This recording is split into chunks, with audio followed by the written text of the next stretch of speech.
Hello everyone, this is Ramprasad Pujari. I welcome you all to part 4 of Arduino Microcontroller.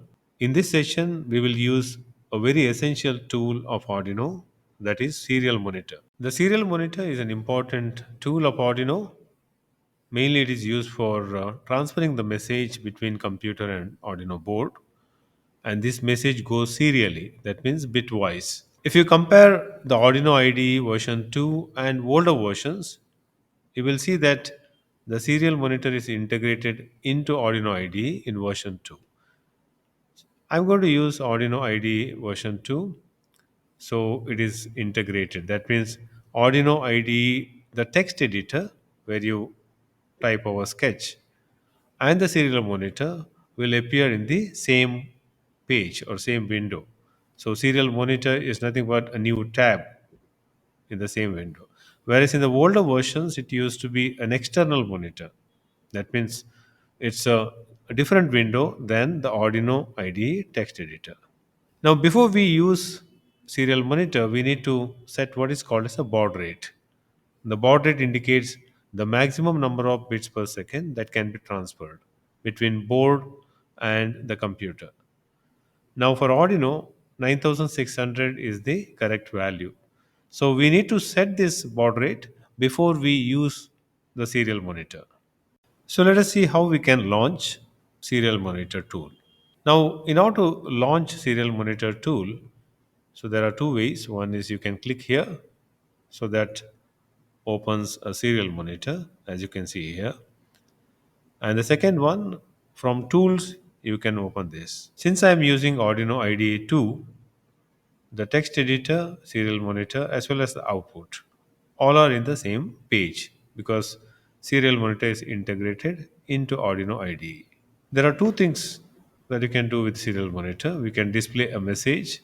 The message will be displayed here, and we can send a message from serial monitor by typing the message and pressing enter.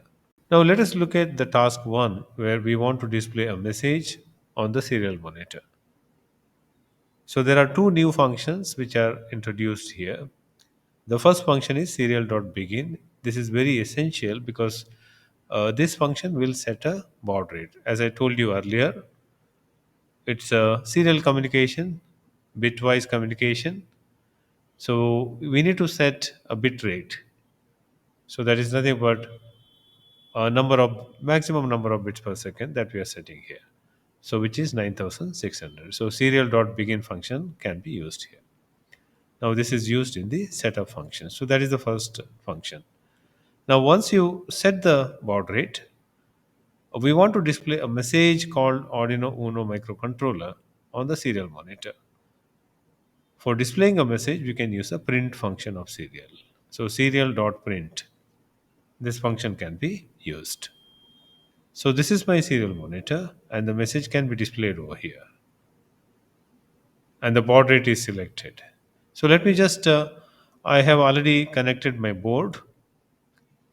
We need to make sure that the board and the port are selected properly.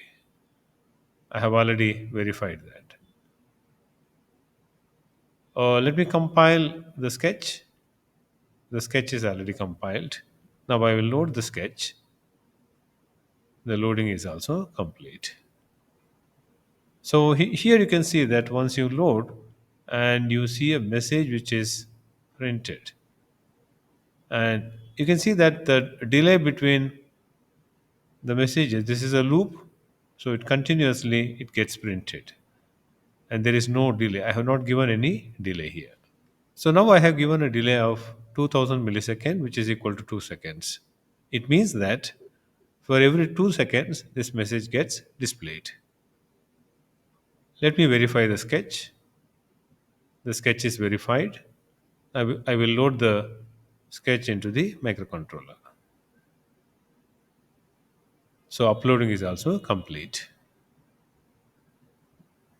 So you can see that now this message gets displayed. I will clear the serial monitor. For every 2 seconds, this gets displayed. But it displays in the same line. If I want to display a message in the next line or new line, then instead of serial.print, I can use print ln. So I will modify the sketch. Instead of print, I will use print ln. Then again, I will verify the sketch. Sketch is verified. I will load the sketch into the microcontroller. Let me just clear the serial monitor. So now you can see that it gets displayed in the new line because I have used print ln function. In task 2, we are going to enter a character and then we display it in hex and binary representations. So first we have to set up the baud rate, which is 9600. So serial.begin function is used. Now inside the loop section, so first we need to make sure that the characters are available for reading. So serial.available function is used and we have a if statement here. Only if the characters are available to be read, so then we can use a serial.read function. Serial.read function will read the character and stores it in a variable called incoming underscore character. So we can give any other variable name, and so that is already defined here as character. So if any character is typed here, then so that will be read and stored in this variable. We can convert this is basically a ASCII character, and that can be converted into a hexadecimal or binary or decimal representation. So if you want to convert this character into hexadecimal, we can use this particular statement, serial.print incoming character, that is the character that we read, comma hex, uppercase. So that gives us the hexadecimal representation. And similarly, if you want to know the 7-bit binary representations, the ASCII characters are represented by 7-bit number, 7-bit binary number. So that also can be displayed here. So let me upload the sketch. The sketch is uploaded. I will clear the serial monitor. Now let us say if I enter number 3, you can see that the entered character is 3 and 33 is the hexadecimal value as per the ASCII table, and this is the binary representation of that. Now for 33, 6 bits are enough, but it's actually ASCII is a 7-bit representation, 0110011. So let us enter one more character, let's say lowercase a.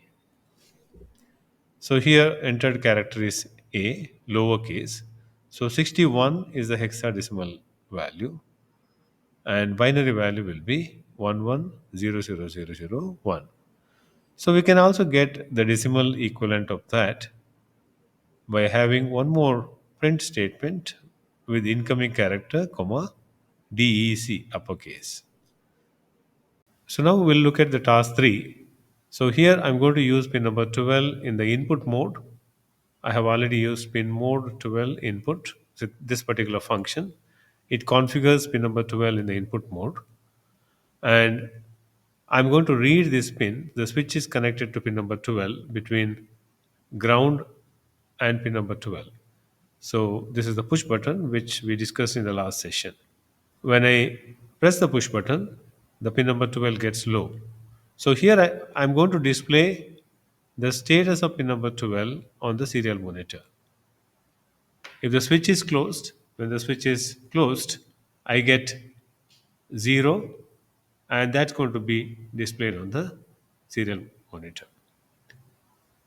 The first function we need to set the baud rate. Serial.begin is used with 9600 bauds. Then in the loop function, we have digital read to read the status of pin number 12, whether high or low, depends on the switch status, and that will be stored as an integer in a variable val. So this I have defined in the beginning. Now I'm going to write this value to pin number 13. So pin number 13, I have a built-in LED. So if I get 0, that is when push button is closed. So this LED will be turned off. The normally the push button is open, I get 1 here, so this will be turned on. At the same time, I'm also going to display the pin number 12 status, whether it's 0 or 1, on the serial monitor.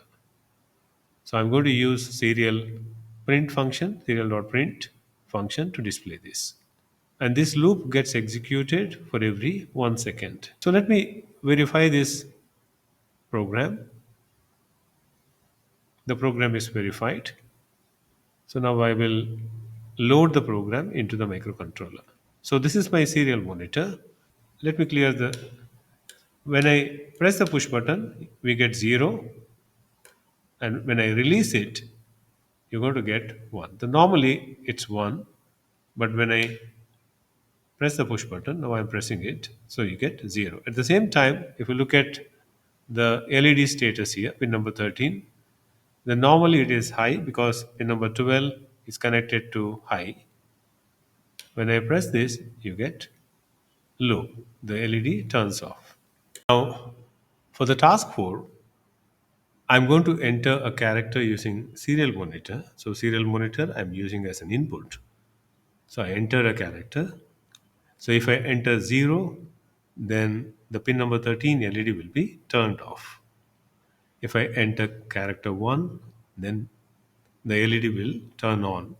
And if I enter any other character, then I'm going to send a message saying the entered character is invalid. So there are three options here. Once you enter a character, once the character is read, then we have three options. So if it is 0, then we are going to turn off pin number 13 LED. If it is 1, we are going to turn on pin number 13 LED.